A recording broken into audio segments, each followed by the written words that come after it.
नमस्कार प्यारे विद्यार्थियों, आप सभी का स्वागत करते हैं कमाल की पाठशाला की एक और नई वीडियो के अंदर। आज हम लेके आए हैं भाग नंबर 7 के ऊपर वीडियो। तो हम कह रहे थे भाग नंबर 7। तो भाग नंबर 7 हमारे पास क्या है, जिसके अंदर हमारे पास कुछ दर्पण के दिए गए हैं। यानी कि आप अगर देखना चाहोगे तो हम देख सकते हैं कि एक्स वाई के रूप में हमारे पास कुछ ऑब्जेक्ट्स दिए गए होंगे, इनके बारे में हमें बात करनी है। यानी कि कुल हमारे पास 25 से लेकर 28 तक क्वेश्चन है, यानी कि 4 क्वेश्चन है। बाईं ओर हमारे पास एक प्रश्न चित्र दिया गया होगा और दाईं ओर हमारे पास 4 ऑप्शन होंगे, और इनको हम दर्पण में जब एक्स वाई के रूप में रखेंगे तो किस प्रकार से हमें प्राप्त होंगी, ये चीज़ हमें ज्ञात करनी है। तो चलिए हम देखते हैं कि हमारे पास इस प्रकार के अगर क्वेश्चन आए तो किस प्रकार से हम इनको हल करेंगे। तो मान लीजिए हमारे पास जो एक्स वाई है, यानी कि एक्स वाई क्या चीज़ है, एक बार देख लीजिए। हमारे पास जो है एक्स वाई, तो एक्स वाई है हमारे पास जो है एक हमारे पास रखा गया और यहाँ पे हमने रख दिया दर्पण को। तो इस प्रकार से हमने ऑब्जेक्ट को रख दिया, तो यहाँ पर हमारे पास क्या प्राप्त होगा, यानी कि एक्स वाई की अगर बात करें तो हमारे पास दर्पण प्रतिबिंब क्या प्राप्त होगा। तो जो ऑब्जेक्ट हमारे पास दर्पण के नज़दीक होगा, यानी कि जहाँ पे जो वाई है इसके दर्पण के पास है, वही ऑब्जेक्ट हमें यहाँ पर दिखाई देगा। और एक्स इससे दूर है, यानी कि एक्स भी दिखाई देगा। अब ये क्या हुआ, हमारे पास अगर एक्स वाई का प्रतिबिंब देखेंगे तो कुछ इस प्रकार से हमें प्राप्त होगा। किस प्रकार से हम ज्ञात कर सकते हैं, एक चीज़ और हम इस प्रकार से देख सकते हैं कि मान लीजिए हमारे पास एक ऑब्जेक्ट है एक्स और इसका हम बना रहे हैं दर्पण प्रतिबिंब। तो आप एक कार्य करिए कि इसको 2 भागों में बांट दीजिए, यानी कि बराबर के 2 भागों में हमने इसको डिवाइडेड कर दिया। आप देखोगे तो इधर का भाग, यानी कि ये जो भाग है और ये जो भाग है आपस में बराबर है, यानी कि इसके अगर ये टुकड़े की बात करें या ये टुकड़े की बात करें तो ये आपस में बराबर है। तो यानी कि यहाँ से जो दर्पण प्रतिबिंब प्राप्त होगा हमारे पास समान प्राप्त होगा। अगर कुछ डिफरेंट प्रकार का होता, यानी कि अलग प्रकार के होते, तो कुछ अलग प्रकार का हमारे पास दर्पण प्रतिबिंब होता। अब बढ़ते हैं हमारे पास 25वें क्वेश्चन की ओर। तो सबसे पहले आप देखिए 25वें क्वेश्चन को ध्यान से देखिए। हमारे पास कुछ इस प्रकार की आकृति दी गई है और हमारे पास एक्स जो और वाई जो है हमारे पास दर्पण प्रतिबिंब है। हमें बताया गया है कि इस प्रकार से करने पर किस प्रकार की आकृति हमें प्राप्त होगी। तो सबसे पहले बात हमने की थी कि जो चीज़ ऑब्जेक्ट जो है दर्पण के नज़दीक होगा हमें दर्पण प्रतिबिंब उसी से प्राप्त होगा। यानी कि आप देख सकते हो पहला ऑब्जेक्ट ये हो गया और दूसरा ऑब्जेक्ट ये क्या दर्पण के नज़दीक है, तो ये भी हमारे पास होगा। यानी कि पहली आकृति में ये दोनों ऑब्जेक्ट हमारे पास नज़दीक प्राप्त हो रहे हैं। अगर दूसरी आकृति की बात करें तो ये जो ऑब्जेक्ट है वो डिफरेंट प्रकार का प्राप्त हो रहा है हमें। अगर हम तीसरी आकृति की बात करें तो यहाँ से भी ये ऑब्जेक्ट अलग प्राप्त हो रहा है और ये जो ऑब्जेक्ट है अलग प्राप्त हो रहा है। यानी कि जब हमने देखा कि जो ऑब्जेक्ट जो हमारे पास आकृति है उसके अंदर जो पास वाला भाग है, अगर मैं बात करूं इस वाले भाग की, तो ये जो भाग है वो दर्पण के नज़दीक हमें प्राप्त होना चाहिए। तो इसका जो सही आंसर है वो हो जाएगा ऑप्शन ए। क्यों? क्योंकि हमारे पास ये ऑब्जेक्ट है जो पास प्राप्त हो रहा है। अगर हम बात करें चारों कोनों की, अगर यहाँ से हम बात करें चारों कोनों की, आप देख सकते हो ये कोण, ये कोणा, ये कोणा और ये कोणा, यानी कि चारों की बात करें, अगर मैंने मान लीजिए इस प्रकार का अगर दर्पण ले रखा है हमारे पास 1, 2 और 3 और 4 ऑब्जेक्ट, तो ये ऑब्जेक्ट हमें पास यहाँ पे प्राप्त होने चाहिए। यानी कि यहाँ पे 2, यहाँ पे 1, यहाँ पे 1 और यहाँ पे 4। तो अगर इस प्रकार प्रतिबिंब प्राप्त होना चाहिए, आप देखिए जो ऑब्जेक्ट है हमारे पास क्या प्राप्त हो रही है, 1 नंबर और जो ऑब्जेक्ट है क्या हमारे पास यहाँ पे प्राप्त हो रहा है। इस आकृति में देखोगे ऑप्शन नंबर ए के अंदर, तो आप देखिए ये जो ऑब्जेक्ट है हमारे पास यहाँ पे प्राप्त हो रहा है। अगर हम बात करें 2 नंबर आकृति की और को दर्पण के नज़दीक प्राप्त हो रही है, तो ये देखिए आप दर्पण के नज़दीक प्राप्त हो रही है। अगर इसी प्रकार से आप देख सकते हो चारों प्रतिबिंब के लिए। तो बढ़ते हैं हम अगले क्वेश्चन की ओर। इसका जो आंसर है हमारे पास हो जाएगा ऑप्शन नंबर ए।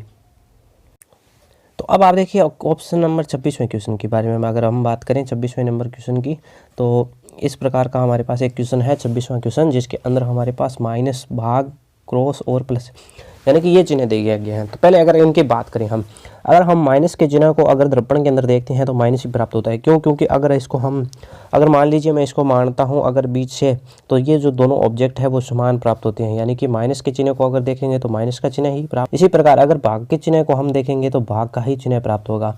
इसी प्रकार प्लस के चिन्ह को अगर हम देखेंगे दर्पण के अंदर तो प्लस का चिन्ह ही प्राप्त होगा। इसी प्रकार अगर हम गुणा के चिन्ह को अगर दर्पण में देखेंगे तो गुणा का चिन्ह ही प्राप्त होगा।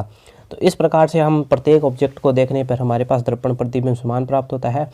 तो इससे हम एक है वो निष्कर्ष निकाल सकते हैं कि ये जो है वो इनके निशान कभी भी चेंज नहीं होंगे। अब इनके क्रम को देखिए आप एक बार। तो अगर मैं बात करूं अगर इनके क्रम को, तो मान लीजिए मैंने जो माइनस के चिन्ह को 1 मान लिया, गुणा के निशान को 2 मान लिया, भाग के निशान को 3 और जो प्लस का निशान है उसको मैंने मान लिया 4। अब मैंने इसको दर्पण के सामने रख दिया। तो आप देखिए किस प्रकार से हमारे पास आकृति प्राप्त होनी चाहिए। जो दर्पण के नज़दीक है, सबसे नज़दीक यानी कि 4 है, तो हमारे पास दर्पण के नज़दीक 4 दिखाई देगा। फिर आप देखिए 1 और 3 इसी प्रकार दिखाई देंगे और जो 2 है वो यहाँ पे दिखाई देगा, यानी कि इसको देखने पर हमारे पास इस प्रकार का प्राप्त होना चाहिए। तो आप देखिए कौन सी ऐसी आकृति है जो इनसे मेल खाती है। तो सबसे पहले बात करें, दर्पण के नज़दीक 4 नंबर होना चाहिए। कौन कौन से ऑप्शन में हो रहा है, यानी कि जो प्लस का निशान है वो कौन कौन से ऑप्शन के अंदर है, ऑप्शन बी के अंदर है, ऑप्शन सी के अंदर है, यानी कि ये 2 से ऑप्शन है जिनके अंदर हमारे पास इस प्रकार की आकृति प्राप्त हो रही है। अब आप देखिए जो माइनस का चिन्ह है वो किस में प्राप्त हो रहा है, तो माइनस का चिन्ह वो बी ऑप्शन के अंदर नहीं है, यानी कि इसका जो सही आंसर हो जाएगा वो हो जाएगा सी ऑप्शन, यानी कि इसका जो करेक्ट आंसर हो जाएगा ऑप्शन हो जाएगा सी। किस प्रकार से हमने सभी के जो लिए देख लिया, यानी कि 1 नंबर आकृति, 2 नंबर आकृति, 3 नंबर आकृति, 4 नंबर आकृति।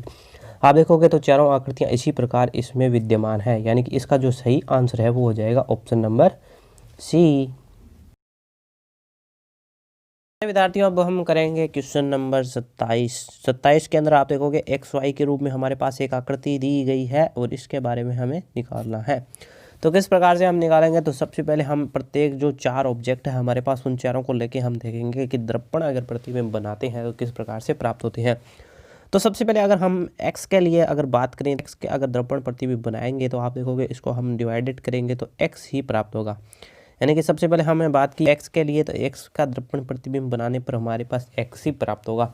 दूसरी चीज़, ये जो दर्पण से दूर है, यानी कि ये जो चीज़ है वो दर्पण से काफ़ी दूर है, यानी कि इसका जो ऑब्जेक्ट है वो दर्पण से दूर बनेगा, यानी कि इसका ऑब्जेक्ट अंतिम में बनेगा। तो आप देखोगे तो चारों ऑप्शंस के अंदर हमारे पास ये जो है वो अंतिम के अंदर है। तो अब हम बात करेंगे इसके लिए, यानी कि हमारे पास कुछ इस प्रकार की आकृति है और इसके बाद में इस प्रकार से इसके अंदर क्रॉस है, माफ़ कीजिएगा कुछ अलग ही बना दिया मैंने इसको, यानी कि इस प्रकार की हमारे पास आकृति है और यहाँ पे क्रॉस है, यानी कि 4-5 बार क्रॉस है, लेकिन हम इसको आकृति को देख लेते हैं। तो अगर हम इसके लिए आकृति की बात करें दर्पण के लिए, तो जो गोल निशान है वो गोल ही बनेगा। पहली चीज़ तो हमारे पास ये है कि ये जो गोल निशान है वो गोल ही बनेगा। दूसरी ऑब्जेक्ट की बात है कि ये जो रेखाएं हैं वो इस बार बदल जाएंगी, यानी कि इस बार ये रेखाएं हमारे पास कुछ इस प्रकार से प्राप्त होंगी और इसका जो दर्पण प्रतिबिंब है कुछ इस प्रकार से बनेगा। तो कौन सा ऑप्शन ऐसा हो सकता है जिसमें ये चीज़ बनेगी, तो आप देखोगे सबसे पहले ऑप्शन नंबर ए के अंदर बात करें, ये जो है वो दर्पण से 3 नंबर पे है, यानी कि इसका जो ऑब्जेक्ट है 3 नंबर पे बनेगा, यानी कि 3 नंबर पे इसमें बन रहा है, इसमें भी बन रहा है, इसमें भी बन रहा है और इसमें भी बन रहा है। अब इनमें ऑप्शन में कौन सा ऑप्शन ऐसा है जो मिलान खा रहा है, तो आप देखोगे ये जो चीज़ है वो डॉट इस प्रकार से हो जाएंगे, यानी कि इस प्रकार के जो डॉट थे हमारे पास कुछ इस प्रकार के दिखाई देंगे, यानी कि इस ऑब्जेक्ट के अंदर कोई भी चेंजेस नहीं हो रहा है, यानी कि ऑप्शन नंबर ए नहीं हो सकता हमारे पास, यानी कि इसके लिए जो ऑप्शन है वो ए नहीं हो सकता। अगर बात करें बी, तो बी भी नहीं हो सकता, क्यों, क्योंकि उसके अंदर जो ऑब्जेक्ट की रेखा है वो इस प्रकार से हमारे पास इस प्रकार की आने चाहिए। सी ऑप्शन के अंदर कोई रेखाएं नहीं है, ये भी नहीं हो सकता, यानी कि ऑप्शन नंबर जो डी है इसका करेक्ट आंसर है। और अगर और ऑब्जेक्ट की बात करें तो इसका कोई भी निशान नहीं चेंज होगा, क्योंकि हमें जब काटेंगे तो दोनों भाग है वो समान प्राप्त होंगे। और बात करूँ ऑप्शन सी के लिए, तो सी का दर्पण प्रतिबिंब हमारे पास इसी प्रकार का प्राप्त होता है। तो इस प्रकार से इसका जो करेक्ट आंसर है वो हो जाएगा ऑप्शन नंबर डी। इस प्रकार से हम इसका दर्पण प्रतिबिंब आसानी के साथ बना सकते हैं। इस भाग का हमारे पास है अंतिम क्वेश्चन, यानी कि 28 नंबर क्वेश्चन जो है वो अंतिम क्वेश्चन है, इसके बारे में हम बात करेंगे। तो सबसे पहले मैं क्या करता हूँ, इसके लिए बात करने से पहले मैं आपको बता देता हूँ, अगर हमारे पास कोई अगर दर्पण है और ऑब्जेक्ट रखे गए हैं 1 नंबर, 2 नंबर और 3 नंबर, जैसा कि आप इसमें देख सकते हो हमारे पास 3 आकृतियाँ हैं। अगर मैं इसको दर्पण प्रतिबिंब देखूंगा तो सबसे पहले हमारे पास होगा 3 नंबर, फिर होगा हमारे पास 2 नंबर, फिर होगा हमारे पास 1 नंबर, यानी कि इसका क्रम इस प्रकार से प्राप्त होना चाहिए। तो सबसे पहले आप देखिए कौन से क्वेश्चन के अंदर इस प्रकार से प्राप्त हो रहा है, यानी कि आई अंतिम में आना चाहिए, ऑप्शन नंबर ए में नहीं आ रहा है, ऑप्शन बी और सी के अंदर आ रहा है, यानी कि ये ऑप्शन हो सकते हैं, और ऑप्शन नंबर डी के अंदर भी ये नहीं आ रहा है। अब हम दूसरी चीज़ देखेंगे, कौन सी चीज़ देखेंगे, तो इनके अंदर हम देखेंगे आई, एन और के, यानी कि तीनों की अलग अलग अगर हम दर्पण के अंदर देखते हैं तो किस प्रकार से इनकी आकृतियाँ हैं हमारे पास प्राप्त होती है। तो सबसे पहले देखिए, मैं अगर आई का दर्पण प्रतिबिंब बनाता हूँ तो किस प्रकार से प्राप्त होगा। तो सबसे पहले मैं ऊपर से इसको इस प्रकार से काट दिया, काटने के बाद हमारे पास जो ये भाग था ये भी समान है और ये भाग था ये भी समान है, यानी कि इनकी आकृतियाँ जो है दोनों भाग काटने के बाद समान प्राप्त होती है, यानी कि इसका दर्पण प्रतिबिंब इसी प्रकार का बनेगा, यानी कि इसी प्रकार का हमारे पास दर्पण प्रतिबिंब प्राप्त होगा। अब मैं क्या करता हूँ, अन का भाग कर लेता हूँ, यानी कि अन का जो दर्पण प्रतिबिंब है वो बनाऊंगा मैं, यानी कि n को जब मैंने दर्पण प्रतिबिंब बनाया, इसको मैंने यहाँ से काट के देख लिया। काटने के बाद ये जो भाग था हमारे पास और ये जो भाग था, ये दोनों बराबर नहीं थे। यानी कि ये जो भाग थे ये दोनों बराबर नहीं थे। तो इसके लिए मैं क्या करूँगा, अब एक अलग प्रकार का दंड बनाऊँगा। यानी कि इस प्रकार से, किस प्रकार से बनाएंगे, अगर मेरे को n का प्रतिबिंब बनाना है तो मैं किस प्रकार से बना सकता हूँ, इसको इस प्रकार से बना सकता हूँ। और ये ऑप्शन किस में हो रहा है, यानी कि बी और सी में हो रहा है। लेकिन आप देखोगे जो बी और सी है वो दोनों ऑप्शन समान है।